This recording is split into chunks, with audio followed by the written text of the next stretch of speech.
আজকে তোমাদের শেখাই কাঁচকলার কোপ্তা কীভাবে তৈরি করতে হয় নিরামিষ।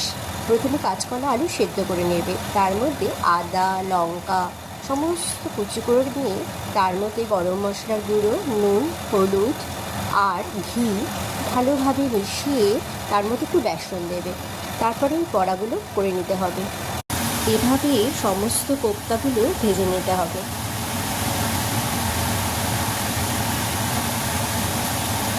এরপর কড়াইতে একটু গ্রেভি করে নিতে হবে।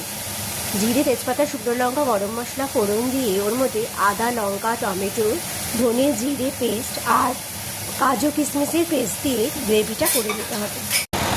এইভাবেই বড়াগুলো হয়ে গেলে আর গ্রেভিটা হয়ে গেলে ওর মধ্যে গরম জল দিয়ে যখন জলটা ফুটবে তখন বড়াগুলো দিয়ে দিতে হবে। তারপরে ঝোলটা শুকিয়ে গেলে ওর মধ্যে গরম মশলা আর ঘি দিলে আমাদের ভেজ কাঁচকলার কোপ্তা কারি একদম রেডি।